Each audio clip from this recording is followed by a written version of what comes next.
Welcome to Good Life. I'm Dean Wilson. So glad you've joined us wherever you are. You can always find us at goodlifetelevision.org, where you can see all the full interviews, these great guests, wonderful people.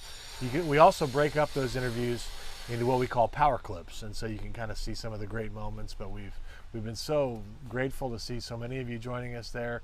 You can also find us on the social media platforms. You know, Good Life TV is about the good stuff, and our goal here is to inspire, to encourage, to honor, to empower. And so we're focusing on the good. You get to choose what you dwell on. And so right here we're trying to dwell on the good. And we have a great guest today. I'm so excited to have him. Tim Sherreitt is with me. Tim is the Regional Director of South Ventura County for Fellowship of Christian Athletes, which we're going to talk about. Welcome. Thank you. Thanks good for to coming. be here. Yeah.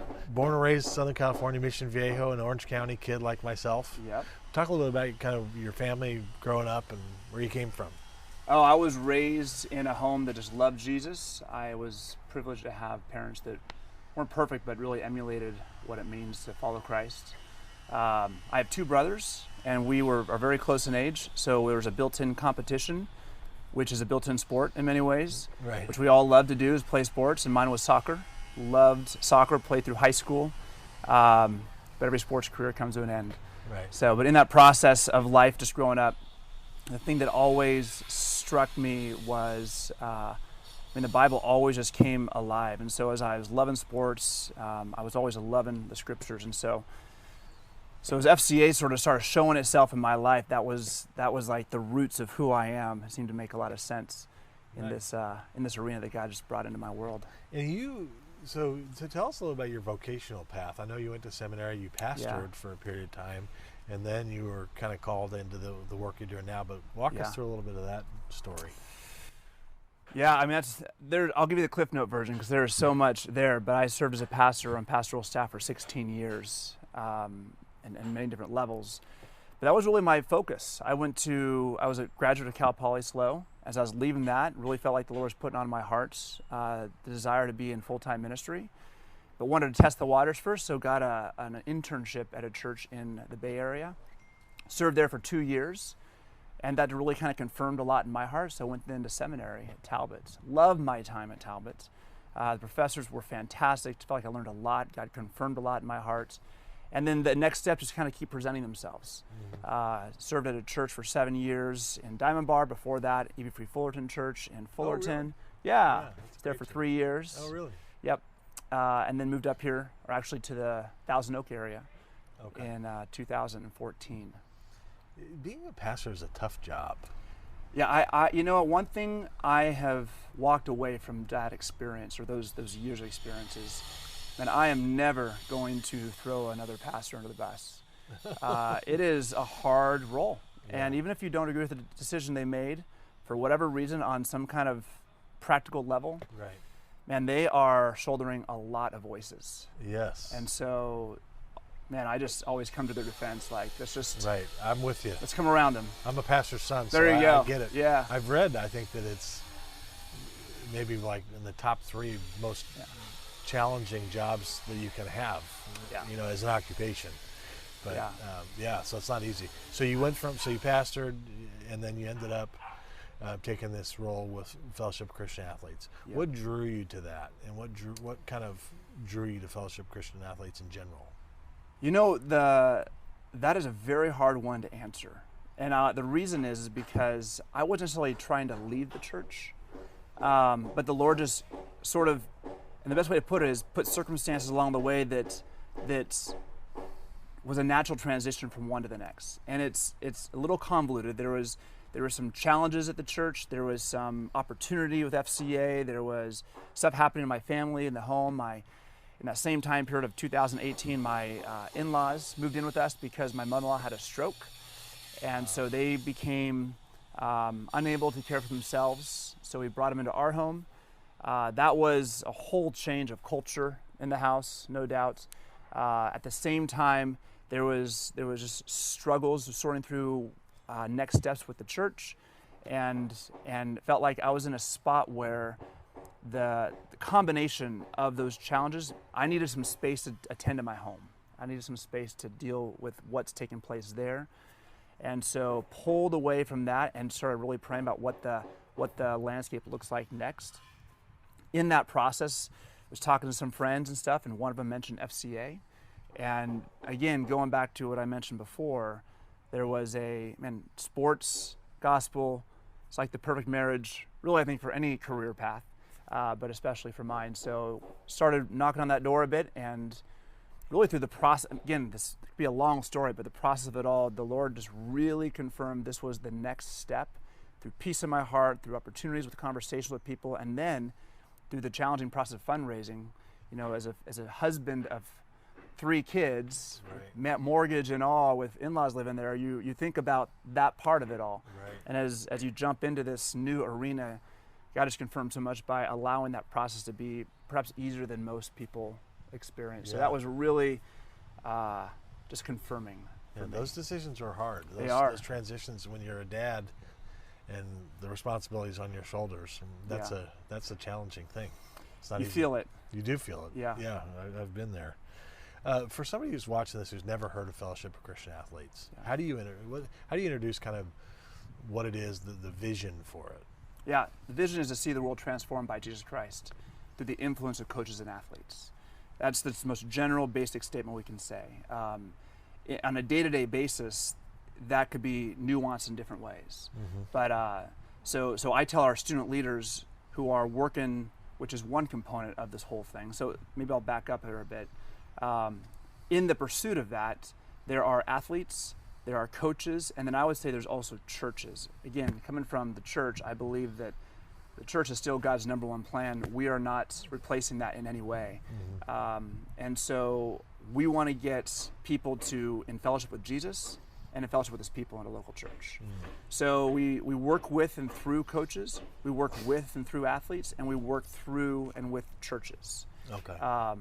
For the goal of bringing people into relationship with Jesus Christ and then also his church. So that would be, again, still about a 10,000 foot view of it all. Yeah. But that gives a little bit of an idea. And then you set up kind of chapters in schools? So people think it's a high school or a college ministry, and it's not, though that's a natural expression for all of us, because schools provide an environment where there's a predictive calendar that everybody seems to be on. At high school, everyone has the same lunch period. You can predict that, so you can get a large group of people together in that. After school, there's sports that happen, same time every day, so you can predict it. There's no other environment in life that is that predictable. You know that in the church, because it's hard to get 3 or 4 families together because all their schedules are different. Right. But in a school, you can do it. That's a good point. So it's an easy place to start the grassroots of it all. So that's where it finds its kind of first groundings in any society. But we also want to get into the local youth sports, club sports, but those are a bit more challenging, again, because of the unpredictability and of the different schedules. Right. I was thinking about your life. I mean, and I think it's wonderful you have that grounding from your upbringing. You were raised, you said, by parents who love God. Yeah. Have you thought about what your life would be like if you didn't have God? It's kind of a wild question, but... Yeah. I don't really understand, and maybe because of my angle, but even still, I think the Bible makes this point also, but I don't understand how people weather life without the confidence that there is a God that is for them, that there's a God who not only is for them, but has done an incredible demonstration in the life, death, resurrection of Jesus, right? Demonstrating the extent of his love. So I mean, with all the stuff that went on in our world in 2018, I started feeling depressed, a bit lost at times. That identity had been wrapped up in a profession, and it was almost in that sense in which God brought me back into, Tim, I am your identity, and I got to tell you, that journey, as hard as it was so important because, and you know this, but when your identity is wrapped up in your profession or your accolades or whatever it may be, those things are so volatile. Yeah, so futile. And right. so your emotions and your confidence is all over the map. Yeah. So I just look to that season and go, man, God, thank you for almost taking some things away and restructuring even my own heart toward you, because there's just more of a rest no matter what may come. I still have a long ways to go for sure, but that was just a really important season for me. So sounds like pruning. Oh my goodness. Oh my goodness, yeah. Pruning's good. It hurts a little at the time. You know, I've decided no one would ever choose. If he says, I'll prune you and you'll be better later on, would you want it? And you'd probably still say no, and you realize what the process was. Yeah, right. So he just takes you through it regardless. Yeah, right. And then you're thankful for it afterwards. Right, exactly right. Yeah. I totally agree with you. I mean, we've been through suffering just like everybody. Yeah. And I don't understand. It's hard for me to picture. But, you know, Kirk Cameron was here. He was telling the story, which I've told several times since because I think it's so powerful. He was talking about somebody got a cancer diagnosis, and they had to go tell their mother. It was a relatively young person, I think. And so she sat down with her mother to tell her about this really bad diagnosis. And the mother's response was, "Isn't it amazing that before the beginning of time, God knew we were going to be sitting right here having this conversation about this scary thing, you know, whatever." You know, that is just incredible. Yeah. You know, to think about the sovereignty of God, how big He is. Yeah. He's not surprised by pandemics. Yeah. He's not surprised by transitions. He's not, which just is an amazing comfort. Oh my goodness. People want to throw out the sovereignty of God because of all of these things. And I just say how it is that sovereignty that gives you just rest in the middle of it. You know, no matter how bad it gets, the one thing I always know is they can't take away the most important. They can take away my health and my life and my family and all these things, my reputation and stuff, but really they've taken nothing. Yeah, right. Because this is not my prize. Right. And I got to keep reminding myself of that. My prize is in Christ and what's to come. Like that is my inheritance. Right. But once I reorient that, then my heart starts to calm down in the midst of the chaos. Yes. So I am so on the same page with you on that. Good. Yeah. That's so absolutely. Good. And you know, kids, one of the things I appreciate about what you guys do, you know, it's rough these days for kids, for young people, finding their way. Obviously the pandemic, to throw that on top of it, but just even without that, these days of competition and where do I stand, and pressures, fears is such a big one, which was amplified by this pandemic. I mean, I think we saw fear rise, but it must be a wonderful thing for you to experience being able to be in there. I guess you call them huddles. Being able to be in the huddle with young people who are at such important ages and such important points in their life. What's that like? You know what? It's I want to say it's an honor, which is so cliche to say that, but we just had a weekend retreat with 40 of our student leaders up in Ojai, Forest Home. And just watching those students. So I was having dinner and I was watching over to the table, and 4 students were talking about, their campus and how they're all from different schools, but what they're going to do on their campus, and that led them then to just praying in that moment for the next 15 minutes, holding hands and praying for their campus and their peers and stuff. I mean, that's the honor, to get to watch God do amazing things through students. See, when I was in high school, I wasn't leading any charges. I wasn't leading any gospel pursuits on the campus and stuff. But these students are. And so I feel very honored to be a part of such incredible people with those leaders. But then when you think about at an average huddle at one of our 8 public high schools, even though it's Christian, there's a lot of kids who go there that don't know Jesus. About half of the people, the students who show up into one of those huddles, have no connection to a church, have no background in religion.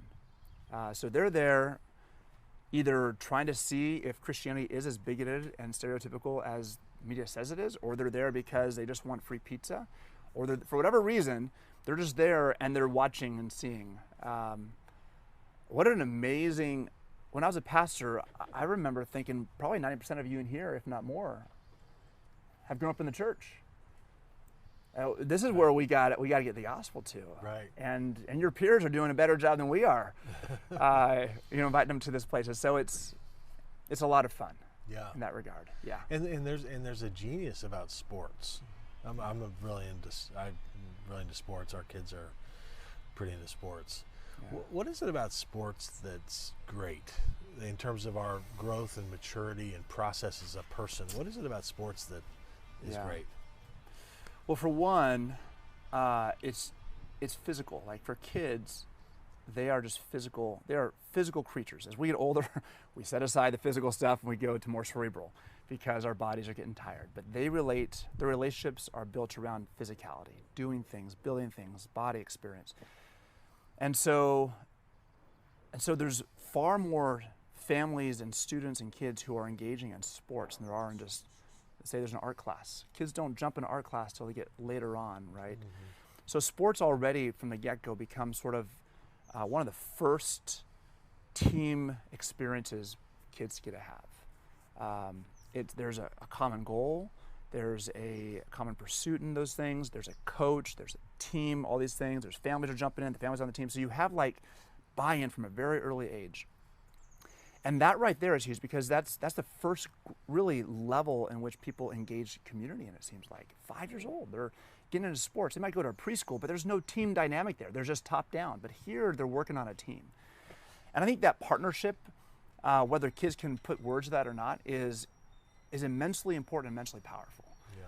Because that's what the Christian life is. I mean, the bridge from one to the next is huge. It's a team sport. You have instructors, teachers, you have pastors, people come alongside, you have peers, iron sharpening iron. It is what Paul uses to describe really what Christian life is. And so because the metaphor is so strong, it's a huge and powerful platform to actually engage in the scriptures on. Not to mention the fact, and this is sort of my opinion, but I think it's based upon just evidence, but sports would say is in some ways the religion of our culture. If you just survey the average household around here, you'd probably get about, at least in our years, 333,000 people in the area that I am responsible to develop FCA in. And of those 333,000 people, about 10% are a part of a local, I would call it a solid biblical church. And that's not even every week. That'd be like on a once a month basis. You know, they would be involved in that, about 10 to 11%. About half of the area, 49%, we did a study on this, 49% at that time were a part of some religious institution somewhere of some kind, or at least identified with one of those. That means 51% didn't have an identification at all. But about 65 to 70% are involved in a sport. Really? Family-wise. Now, obviously, parents are not, but their kids are in a sport, which so if you go to any local sports field, and if you talk to any pastor, the biggest competition with Sunday or midweek attendance, it's not art class, right? It's not the theater, it's sports. Right, that's true. That's where the families are at, and they're spending thousands of dollars for their kid to have the best training. They're on, if it's push comes to shove on a Sunday morning there's a tournament going on somewhere, or there's a practice the coach has called, guess who wins, the coach or the church? Well, the coach wins in that season. Right. And I'm not saying it's right or wrong. I'm just saying that's telling. Yeah. Right? That there is a huge platform. This is where people go to worship, whether they call it that or not. And if you were to say then who's the pastors of those environments? It's the coaches. Yeah. Right. And so I tell pastors all the time, you've got to be, instead of competing with the sports field, although you do want to call people to a right perspective of life and what idolatry is and so forth. You want to have a right, but you also want to be empowering the coaches in your congregation, not shaming them. Not saying, hey, shame on you for being there, saying, hey, since you're there, there's a platform you have, an opportunity you have to be pastoral and bring people who will never show up into the church, the gospel of Jesus in a winsome way. It's a good point. Yeah, sports is a wonderful thing. It's a bad God, but it's a wonderful thing. Yeah.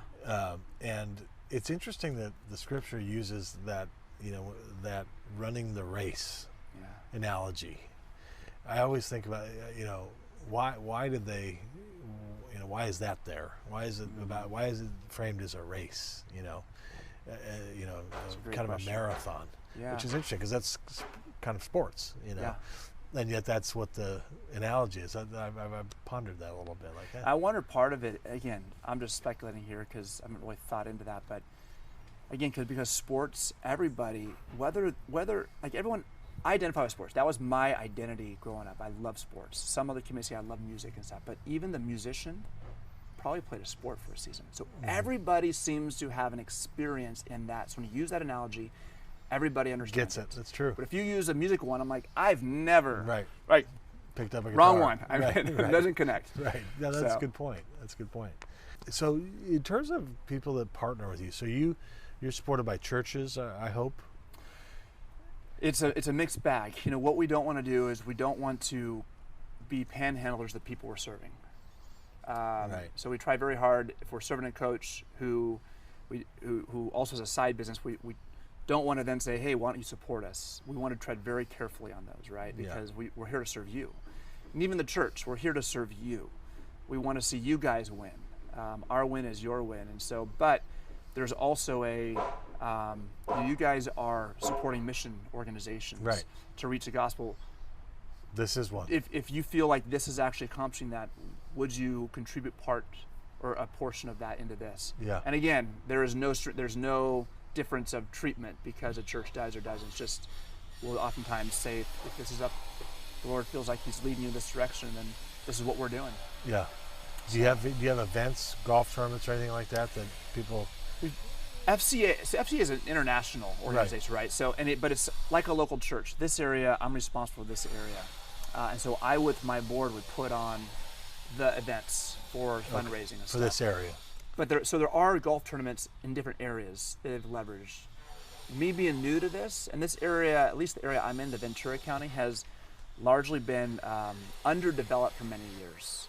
So it hasn't had a consistency of leadership. Okay. But that's been, over the past 7-8 years, my predecessor, Dan Coffin, did a fantastic job. God moved him out into another role somewhere. I stepped in. But those are probably the 7-8 years have been more consistent leadership, and we're starting to see the base of trust build. And so then you can start doing more events where people go, yeah, I know that. Okay, I'll invite a friend into that. Right. So we're hoping to be able to build that reputation and build the confidence of what we're doing. Yeah. In that way. What's the website? Do you know? VenturaCountyFCA.org. VenturaCountyFCA.org. If you just type in FCA Ventura County, it'll be the first one that pops up. Yeah. It's exciting stuff what you're doing. Congrats on the new role. And thank you. And the youth are really important. And that's a great point about coaches. I hadn't thought about that. I know I've known coaches are significant, but I mean that's a really huge opportunity that they have. I don't know how much time we have, but can I give you a story? Yeah. And I'm going to keep everyone nameless in this, so whatever. But there's a coach, and I don't even say the sport, just so there's no. But there's a coach, head coach of a. Well, I may have to go into the sport of a school, and I was having lunch with this coach, and this coach loves Jesus, is good at what he does, but he was saying, hey, I was looking to get involved at my church and taking on a certain ministry at my church, and I said to him, which one? That'd be awesome. And he's telling me all about it. I said, you know what? Now this is where the name of the sport. He's the head coach of a football program at a public high school. And I said, you know what? I love the fact that you want to be involved in your church. As a former pastor, I never wanted to discourage anybody from serving their local body at all, or even leading the charge local body. I said, but you are one of 8 guys or individuals who have one of the most coveted sports coaching position in our area. You have 100 student athletes out there, the largest youth group in our area. Right. You have 8 assistant coaches, the largest youth staff in our area. And 90% of your players aren't going to a church anywhere. You go to your youth program, and about 9% are coming from that church, 10% are not. Right. Total flipping a switch. I would hate for you to expend all of your pastoral energy in an environment that somebody else can easily do in replacement of this one that I don't want you to be replaced by. Right. I want you to stay here and take advantage. It's a really good point. And he was like, it's a good point. So I'm going to think about that. Talked to him about 6 months later. And we're getting lunch and talking. And he was just saying, hey, I didn't take that role. But he started telling me stories of the students. Driving home. This guy has 2 little kids. Like, he's a young dad. But he's driving home, and as a young dad, you're thinking, I got my family there, better be there quick. But he sees a student, his football player, one of them walking home, and he thought, why don't you pick him up and see if he needs a ride? So he did, stopped, pulled over, and on that 5-minute ride, he asked the students, so are your parents just not able to pick you up? And he goes, well, my foster parents both work. And he's like, oh, you're part of the foster system. So we got to start asking questions on that, right? And they talked for 5 minutes. And this kid just starts sharing about his different families he's lived in and so forth. And the coach just shared with me, he's like, I would have never known like that kid's story if I hadn't stopped. He said, did you know that half of my players come from broken homes? And he's like, I'm like, dude, what an amazing opportunity you have. Yeah. Right? Right. So, I mean, to be the dad figure that many of them don't have, but to be the right dad figure, because many kids have dads, but they don't have a good dad figure. Right. They're not following Jesus. They're not showing humility of Christ in their homes or even as they approach their kids. But here's a coach that gets to demonstrate that. And I bet my belief is over the course of this next year or two, I mean, he's going to have some stories of kids who ask him, hey, you say you're a Christian, I want to know more about that. Yeah. What a great so, story. That's yeah. Huge opportunity. Yeah. This is wonderful. Congrats. Thanks for what you're doing. No, thank you for letting me be here. I appreciate it. Thanks for coming on. See you next time.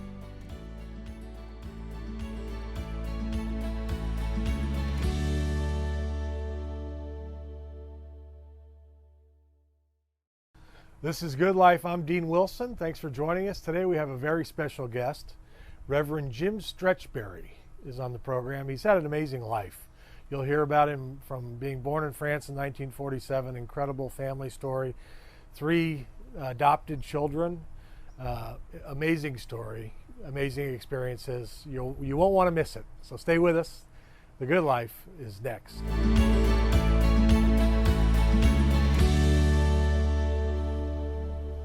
Welcome to Good Life. I'm Dean Wilson. My guest today is Reverend Jim Stretchberry. Jim is a friend. He is kind of a legend, I would say, in Santa Barbara. He's had an incredible story, and I just want to welcome you, Jim. Thank you, Dean. So happy to be here with you. After all this, we kind of had this planned for a few months. We have. Things have been pretty interesting in the world. They have. So I'm glad to finally be here, socially distanced as we are. Let's start kind of, and I want to get into current events, and I want to talk a little bit about kind of the world and all that in a minute, but I thought maybe it would be helpful to start. I'm just interested in your life. As I was reading about you, you were born in France in 1947, spent 10 years in France, came to the States, went to Australia for 7 years, back to the States. So talk a little bit about your upbringing, just kind of what was that like? You were in boarding schools all over the place. Well, Dean, it was kind of interesting for us, you know, and now I'm at this age where I kind of play the videos of everything I can remember from my earliest memory to now, and it's kind of interesting how God really speaks to you in that. Yeah. But I think a lot about my life and where I've been and where I could have been, and it's really helpful for me when I minister to other people. But my mom was a Holocaust survivor, and my parents met in the French resistance in the 1940s. And my mom was only 18 when Hitler invaded Poland. She was from Danzig, and she was just a freshman in the university and very idealistic and didn't see Hitler for what he was, even though some of her family did. Oh. But 90% of her family perished in the Holocaust. Oh my. And then my mom became an adult way before she should have been. She came from a very protective family, very influential family in Danzig. And so she was there in the resistance, and then met my father there, who had been shot down and found his way in the resistance. And they married, and they had children because they had children, not planned children. And so my mom recently told my wife, she said, you know, she wished that they would have had a way not to have children at that time because life was so complicated. Oh. And, you know, I don't want to go into a lot of that, but my life was complicated for my parents. You know, they married and divorced each other 4 times. And for over many years. And, you know, my mother's very Jewish, so she only married one man. She never dated or was with anybody else. So 4 times they tried, but it just, I think all the situations and the war made it very difficult. Wow. Fortunately, we had other people in our family on my mother's side that really was concerned about us. So we ended up going to boarding school pretty early. And we lived in France for 5 years, and then I went to Naples to a Sacred Heart college there. Okay. And then we went to Casablanca for a while when Casablanca opened up because it was a non-sectarian school. But we only stayed there 6 months because then the French-Moroccan War started. So then we're back to Italy. Wow. And then it was decided that we should try to come to the States. That was an interesting experience because I didn't speak English. I spoke French and Italian. So we got kind of beat up every day. So we went to Australia for the holidays where my grandparents had gone. And my grandfather, Arthur, could see how unhappy we were. So we ended up staying there. And I went to boarding school there and finished high school there and went to university there for a while. In Australia. And so, in Australia. So life was pretty complicated. You know, we weren't very close to each other, my brother and my sister and I, even though we are today. And we saw each other on occasion. My brother really objected to the Catholic school. And when he was in his early teens, he refused to go because of the Catholic Church's role in the Holocaust, or his presumed idea of their role. So he ended up going to a non-sectarian school in Australia, but in Geelong, another school. And my sister went there. So it made for an interesting life. I came back to the States in the mid-'60s. And, of course, I registered for the draft right away thinking, you know, they'll never bother me. And I got drafted in 2 months. And so then I was in the Air Force and, you know, had some good experiences there. Spent 2 tours of duty in Vietnam. And that kind of did something to my personality for a while. And came home from there, finished school, got my degree here at UC. And then went on to decide what I was going to do with my life. I was very rudderless, you know. I had my passion was business and accounting, and I just wasn't kind of going anywhere. And then actually through David Winter, Dr. Winter from Westmont, we were on a board. I was really interested in special kids, so I volunteered at St. Vincent's, and we decided we needed to start a school for special ed kids that was non-religious, non-sectarian.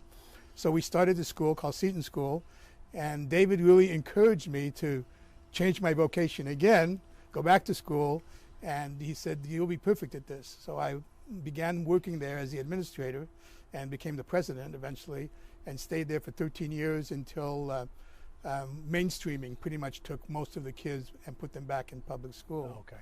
And as a result of that, God did wonderful things. We adopted 2 other children with special needs, and my wife has worked in that field for 35 years, so it was very complimentary for these kids because we know the system and we know a lot of the issues that are around them. So it's been a wonderful, wonderful experience. Wow. So let's back up for a second. So your mom, you mentioned she's 99 years old. 99 and a half. 99 Because now we're going by the months. Right. Just so that counts. Let's count the half. So and she's here. She's in San Francisco, in Marin County. So she was in Santa Barbara for 35 years. Okay. And then there's a program up there that some very prominent Jewish people in Chicago, there's a Holocaust survivors apartment program up there. Oh, and really? it's on a scaled, scaled affordability things, and it's a beautiful place, beautiful apartments. So she has a very nice 1-bedroom apartment, and she's been there for 15 years now. Wow. And your siblings, are they there? My brother's there in the San Francisco area. Okay. And my sister's still in Australia. She never left. Okay. Wow. So just in general, I mean, so do you have strong memories of growing up in France? I mean, is that, what is your earliest memory, I should say? You know, many memories, some good, some very bad. My strongest memory as far as faith is concerned which is the most important thing to me now, is I remember going to Sacré-Cœur, this Sacred Heart school in Naples, and I wasn't 6 yet. And I didn't speak Italian, so that was already a challenge. But there was a nun there, Madre de Musée, I remember her name to this day, and she spoke French. She was from Paris. And so she came up to me, and for some reason, I was not a happy kid. And she came up and said, Jimmy, God loves you. He sent Jesus for you. You don't know what that means today, but you will. Oh. And that incident has played into my life, my entire life. Wow. And then for some reason I saw some weird movie called Bread and Wine about this little orphan kid finding Jesus in the attic on a crucifix. They shaped me. I mean, they really affected my thinking. And then in later in life, in Catholic school, I was really interested in the church. I went to seminary for less than a year, And then, thank God, a priest who loved me said, you don't want to do this. We weren't meant to do this. And I didn't. But then I slipped away pretty much from the church. But I never did from the Lord. You know, I remember in Vietnam, I used to drink so much. I mean, it was just insane. I drank every day, probably a bottle of scotch every day. But then I got a promotion, and I remember laying in bed thinking, I'm going to get myself killed here, or I'm going to kill somebody else. So I didn't know what to do. And I hadn't drank before Vietnam. And so I got out of bed, got on my knees, and said, God, you're the only one that can free me from this. Wow. And never had another drink for another year and a half in Vietnam. Wow. So God has played a very instrumental role in my life many times. I mean, so that was that kind of the moment where you felt like you surrendered? No. So when I came home, I was pretty messed up, pretty intense PTSD, a lot of issues there. And, you know, I tell my wife these days, I said, you know, if I would have been married to you during this period of time, I would have never stayed married to you. So you're a saint. And because I was not good. You know, I married my wife in 1971. I was out of the service in 69, and I had some pretty bad years. And then in 1976, February 13th, a good friend of mine in Santa Barbara, some people might remember Southern Woods. They were the first wooden toilet seat people and the wooden medicine cabinets. I don't know if people remember that. A huge company. But he became a believer through his wife, who, that was my aha moment. And I remember him calling me on a Friday night, said, Stretch, I got to talk to you. So I said, okay, tomorrow. And we met downtown and had coffee. And he said, I found Jesus yesterday. And That's what he said. I laughed in his face. I just like, okay, so what? And he never left me alone, you know. So finally, and it was kind of through the charismatic renewal time in '76. And so finally, there was nothing much happening in Santa Barbara in that sense. And then finally, I just decided, well, I'll go with him on a Friday night, and then I'll just shut him up. And even that night, God had, you know, in that night, I was going to go. I didn't want to go, but Rick and Kath made me go. But that day on Friday, Rick calls me and says, you can't go with us because we have to take these other people. So I said, fine, you know, and I was going to blow it off. And then it started torrentially raining in Santa Barbara, which is a rare occasion. And so I'm driving near Milpa Street, and I'm thinking, I don't need this. And I had some issues with driving anyway from Vietnam time. And I said, I don't want to do this. And I don't know, you know, it was just something in me drove me down there. And I got saved that night. First time that I would say I got saved. Wow. And was it a church? Was it a church? Or it was or just a renewal movement, people from all over the state, Okay. Catholics, Protestants, even Baptists. Okay. That's a joke. Yeah, right. I have Baptist roots. So. I know. So let me back up again. So you've been a CEO, you've been an administrator, you've been in the service, and then you ended up pastoring at Calvary here in Santa Barbara for many years. I did. Tell us about that. So what happened when mainstreaming, I wanted to stay in special ed. So when mainstreaming came to be, I didn't want to work for a bureaucracy. And I looked in Texas, actually, in Houston, and I looked in Michigan. And then Ricky Ryan was a pastor at Calvary, and he had taken this interest in me. Because I would probably say that my Christian life never kind of went to the next level until I got to Calvary Chapel. And with Ricky. It's the teaching or it's whatever. And Ricky took kind of an interest in me. And one day he took me to lunch and he said, do you ever think about going into ministry? And I laughed. You know, I was making like $150,000 in the 70s, you know. So I said, no, I'm good. And then he said, well, you should pray about that. So I did. And then I decided, well, you know, something in me kind of had an interest. So I came on as a missions coordinator. And then just more and more and more. And Ricky kept saying, well, you know, you're wonderful here. If you're in, you're in. If you're out, you're out. And more, where he finally said, you're all in or you're all out. And so, it was difficult, you know, because the church was small and not, you know, financially capable of taking care of me. But fortunately, God had set it up so I'd saved a lot of money in my years at Seton School, so I was able to use those savings to basically take care of my family and move through until I was ordained, and then kind of worked my way through. I was at Calvary for 13 years. Yeah, right. Now let's talk about your adopted girls. Sure. So Sarah, Hannah, and Elizabeth, pretty biblical names. I have a Hannah, by the way. Elizabeth passed away when she was 2.5. Yes. And I'm interested in, obviously, you've had, I guess, 2 special needs, and you've done a lot of work in special needs, and I'd like to talk a little bit about that in a minute. But talk about the journey with Elizabeth, this adopted child who has some issues, and you walk through a road that ends in her passing. Tell us a little bit about that and how it affected your life. Well, as I told you earlier, when we determined my wife couldn't have children, we didn't do anything for a while. I wish, I want to be honest about exactly the way things were. We didn't do anything for a while, but then we thought, we'd like to have a child. So we applied to Santa Barbara County Adoptions and went through the process and had a couple of actually very bad disappointments. But then Sarah came along and it was really good. And then after we'd had Sarah for a few years, we decided it's not good to have a one-child family, so let's get a sibling. And then the people that were in our circle, which were a lot of special people, really encouraged us. And again, I wish I could say it was us, but it wasn't. They encouraged us to say, look, you're both very qualified in this field. You have training, you have degrees. Adopt a special kid. Nobody else wants to adopt them. Right. So we prayed about it, and God gave us peace, and we adopted Elizabeth from Queen of Angels in Los Angeles. And not realizing that she'd had these serious medical challenges at the time, but we were able to figure it out pretty fast. And so we did everything we could, to save her life, but that was not the Lord's plan. And I will confess, it was very difficult for me.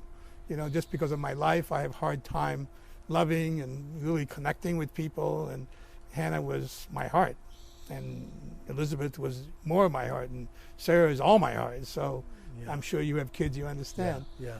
So it was difficult when she passed, and it was a very hard process for her before she passed. And so for the next year, it was difficult for me. I left church altogether. Really? And I was a leader in our church. I left the church altogether and kind of did my own thing.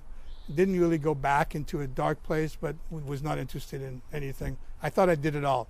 Born Jewish, raised Catholic, good Protestant. I'm good. So, but then about the next, I'll tell you exactly, the next November, I started to think, this is not good for my oldest daughter, Sarah. I don't like some of the people she's hanging around with and not Christians. So again, we went back to church for her.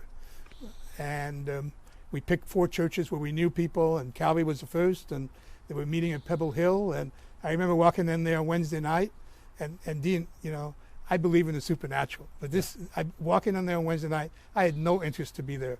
I was on all these state boards in Sacramento. I had a great life. I was on the National ARC board. I had my life was great. I remember walking in there Wednesday night, and I don't think I'd listened to a message that much as I couldn't remember the last time. Really? And I was just captivated with his way to bring out the gospel. Huh. And I never stopped going. I canceled everything that I had on Sundays. I kind of got out of other obligations, and I felt that I really, really was committed. So those were the early years. Ricky had only been there about 10 months, and were the early years of Calvary. Wow. So I was able to be part of that whole insane growth pattern that happened. Wow. And then Hannah came along. And then we decided that we should have still another child, and and again we were thinking we'd just adopt a non-handicapped child, but then the influences that we had around us, and 100% the Lord had us adopt Hannah. And Hannah is, she makes me a better man every day. She's just a wonderful, wonderful young girl. And is she in a home? She lived with us for 25 years. Okay. And then we started doing some planning for her to have her own apartment. Okay. So we worked to deal with the state where we have her basically 2 days a week. Okay. And then they fund 5 days. And then so she has her own apartment, then she has her own staff. Because Hannah's kind of weird. She has mosaic Down syndrome, and she has some autistic traits, and she has very intensive OCD behaviors. Okay. So for her to live in community would be practically impossible and very difficult for her. So they would need to medicate her. and she's never she's never been medicated. That's tough. Yeah. Wow. And she's how old now? 37. 37. Wow. No, 36. 36. My other daughter's 38. I want to talk a little bit about the American European Bethel mission. And you've been in 93 countries. You've seen a lot.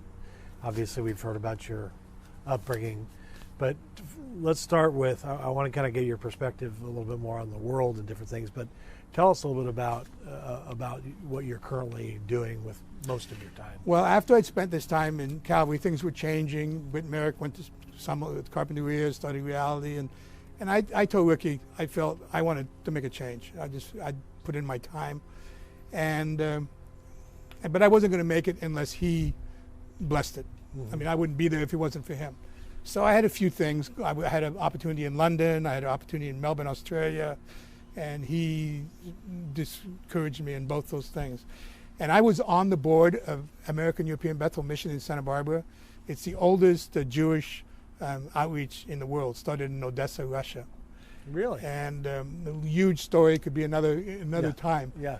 But it was one of those things, and the director, I think that actually your mother knew her, Vera Kushnir, took me to lunch one day and said, the Lord's been speaking to me, and he told me you should become the pastor of this ministry. And I'm just another one of those things. I looked right in her face and said, you are crazy. They had $1 million worth of debt. It was just terrible. My. It was, she had been trying to keep it going for many years. And I said, not a chance. And not even praying or thinking, just said, not a chance. But then I talked to Ricky about it, and he wasn't laughing. And he said, you don't know what the Lord's doing. You would think you would have learned it by now. So you need to pray about this. And I will. So 2 weeks later we met, and he said, you need to take this job, because if anybody can change this, you can. Wow. And I did it based totally on faith and where Ricky had spoken into my life, and really believing that the Lord was taking me in that direction. And it was a tough 10 years, the first 10 years.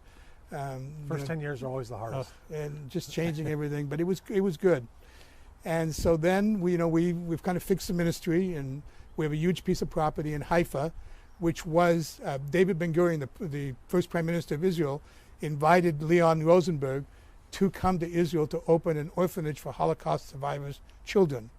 Oh, really? Because he had a lot of notoriety for having an orphanage in Poland, in Lodz, Poland, for Jewish children who had been part of pogroms. Huh. And so they had 267 kids in that orphanage who all perished in the Holocaust. And so he was in the States at Wheaton College in 1939 when Hitler invaded Poland. His wife and family was stuck there, and he was stuck here for the whole war.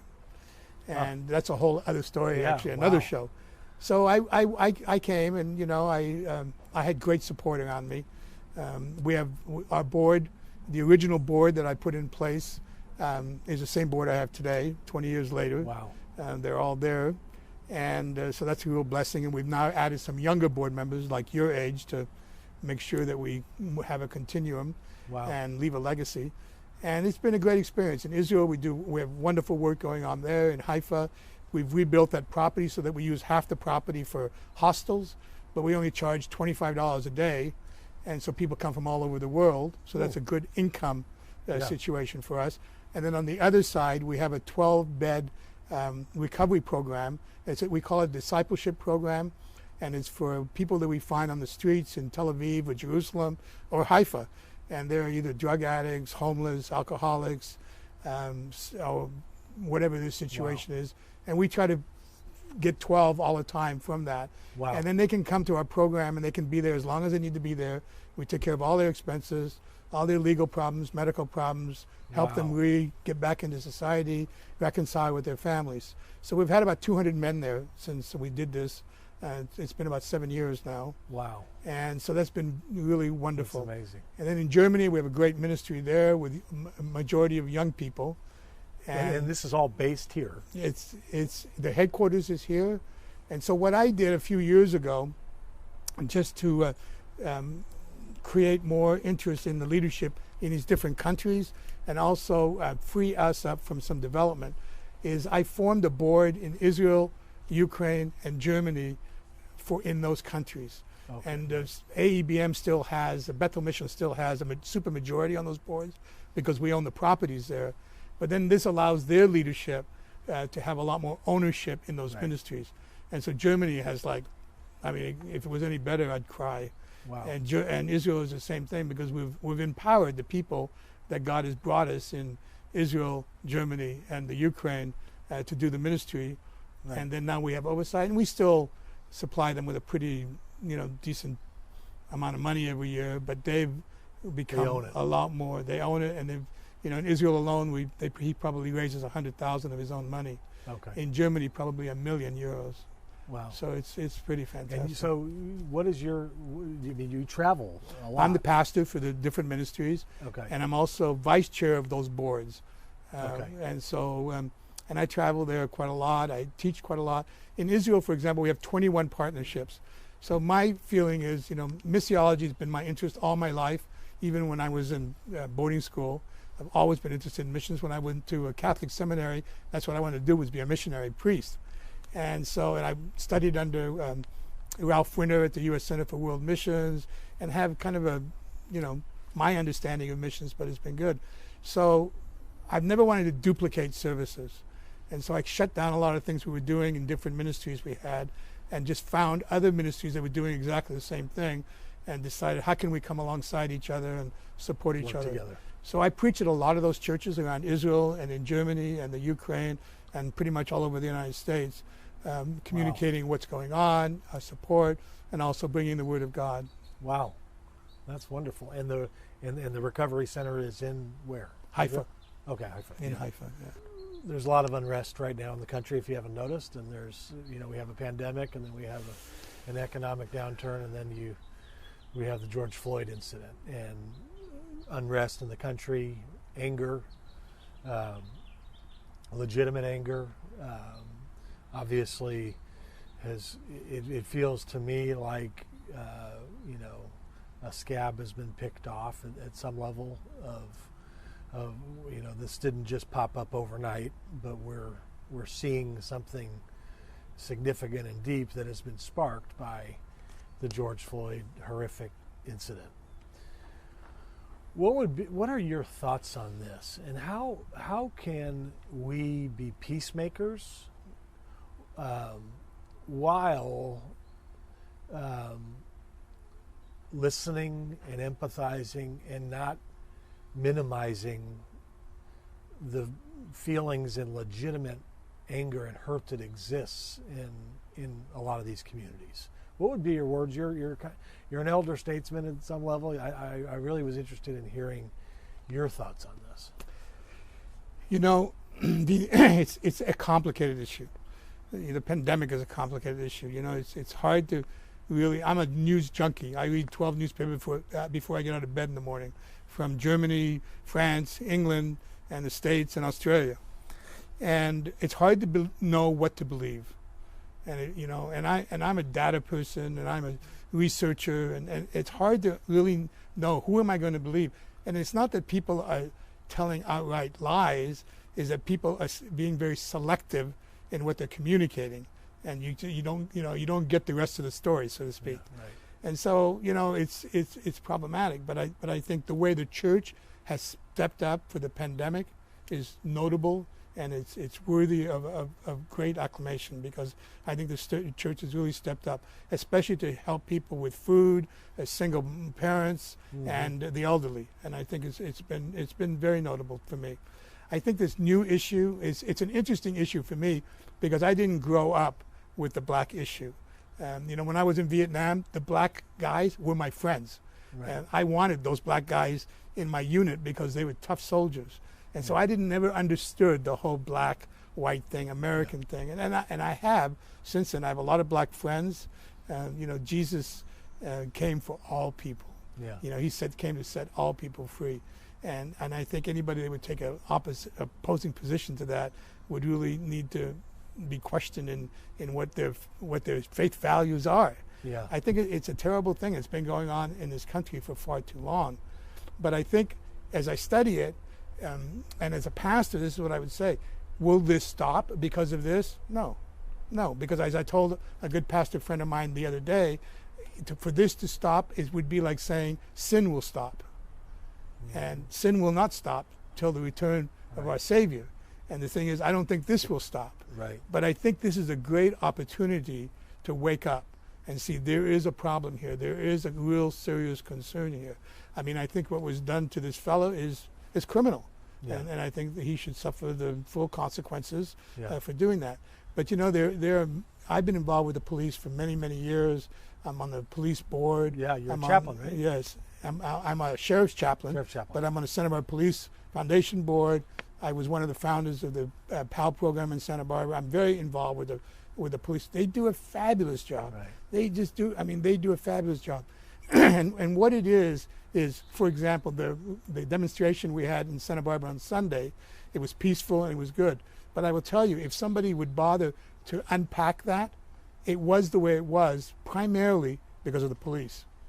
They blocked the streets. They brought in all their staff. I went to those briefings, and you know what they were is to be as accommodating as possible. I mean, it's America. You know, peaceful demonstration is what we're all about. Right. But the key word here is peaceful. Right. And so they did everything in their power, including paying a lot of overtime, a lot of extra people, a lot of sheriffs there, highway patrol there, to keep people safe. Right. And that's what they do, you Yeah. know. And I think we need to, you know, we can't dismiss this terrible thing that's happening to people that are being marginalized. This is not right. Right. It's not right for our country, but it's not right especially for us as believers. But Right. on the other hand, we can't demonize the very people that are trying to protect us. Right. And what I'm very scared of about that, if this is America, and I know why I'm here, why I live here, and what this country stands for, Yeah. if we don't have them, what we could easily have is vigilantes. And you know, I think about that. If somebody's not protecting my family, I'm going to protect my family. Right. And so is anybody else. Right. And I shouldn't be protecting my family Right. because I may overreact or Right. do something. So Right. it's a very, very, there's a good side, there's a terrible side, there's terrible loss of life, there's damage, some of this really crazy things that are happening. But it's something that, just like the Rodney King events, it woke us up. It was a wake-up call. Right. You know, we need Yeah. to do something. For sure, it was. One final thing. If you're speaking to a 16, 17, 18-year-old kid, young person, right now, and after you've experienced a lot in your life in business, 93 countries, lived all over the world, ministry, you've seen a lot. What one or two things would you say to a young person who's entering this crazy world right now that we're living in? What kind of words of advice or thoughts would you give them as they start out? Well, I just spent, you know, some time yesterday with a close friend's son, and we kind of talked this through for a few hours. But it's, you know, it's a lot of it is ignorance. You know, I mean, if you know, when you get in your car, you don't just throw the book in the glove box and get in the car and drive off. And if you do, it's going to be a curve for you to learn how to operate this vehicle. It's the same thing. I mean, people, I told this young fellow, you need to be informed. Do your homework. Do your homework to know why you feel the way you are.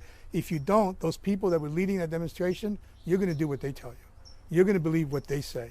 You're going to react to anybody unless you do your own homework. You need to find your own idea and your own piece about what it is that's going on and why it is going on.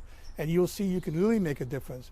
But I think if you just react emotionally, Right. then not much will come from that. Right, that's good.